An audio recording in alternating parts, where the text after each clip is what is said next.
Hi, another week at this beautiful studio of ours. Oh my God, I feel so blessed to be here. Oh my gosh, we are so blessed. I get to teach and look out the Golden Gate Bridge, look out at it from the window. It's really a special chapter in my career these days, teaching.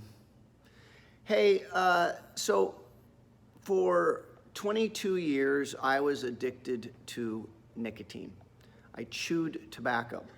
I know, trust me. But I did. I started at 18. I chewed Skoal and then eventually Copenhagen. And I don't joke about it, but it's the truth. And that is, I chewed for the first couple of years. I somehow didn't understand how addictive it was or how damaging it was. It was just something to do, playing baseball. Baseball ended, and yet I kept chewing. And now it just, is disgusting, and everyone thought it was disgusting, and I knew it was disgusting, and so now it's time to start trying to quit. So I joke, I guess, that I spent, 2 years chewing and 20 trying to quit. I can't tell you how many times I tried to quit. And finally I did on my 40th birthday, so I'm 62. I'm gonna be 63 soon. Oh my God. So let's call it 23 years ago I quit. And I've never had a relapse, and a relapse is the right word. If you're addicted to nicotine, they've compared it to heroin withdrawals. Look, it's not like my drug's better than yours. My drug's harder to quit than yours. But it's a drug, and it's brutal. It is. And so, I want to talk about two things. One is what I learned, what it taught me. Because the more I tried to quit and couldn't, the more it kept robbing me of my power. I could tell. Because my word wasn't good. Every time I said I was going to quit, and I literally would throw out a brand new tin of Copenhagen. I'd dump it out because I just was so sick of myself that day. The self-loathing and disgust. I'd throw it, and a couple hours later, I'd be down at the liquor store buying another tin. I mean, how can that empower you? How can that make you feel like you can do anything?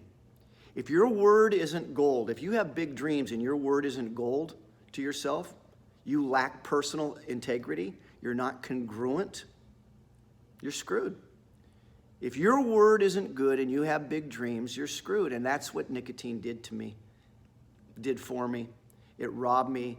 Nah, that's not fair. I own it. I'm not blaming nicotine, but I'm just telling you, being addicted to something and being what felt like powerless. I'm not powerless. I will never say that statement, but I know what it feels like to feel powerless, but I will never say I'm powerless. That goes against everything I believe about who I am and who you are and who we are and why we're here. So, but it was robbing me of it. It was making me feel small and weak.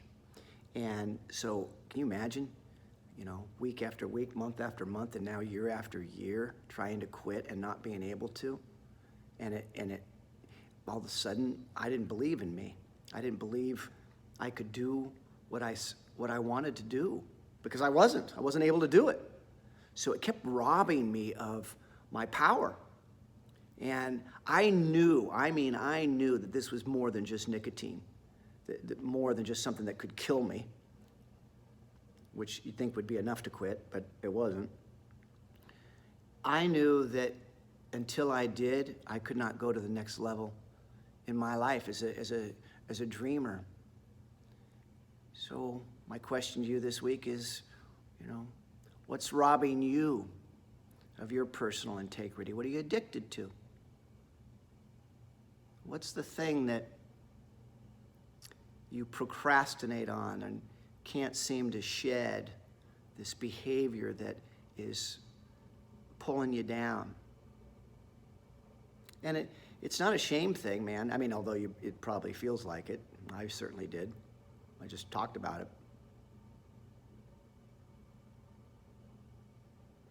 But the only way out's through. And so there it is. So you got to really take a look at it. Otherwise, in my opinion, it will deplete you.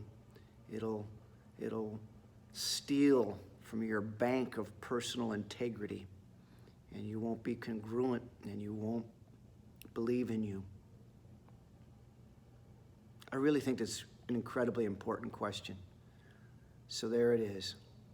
What are you addicted to, and or a habit that just is pulling you down? And the next question is, now what are you going to do? Is it making you happy? Is it making you feel brilliant and extraordinary and the beings that we are? And if not, now what are you going to do? So that's my question this week.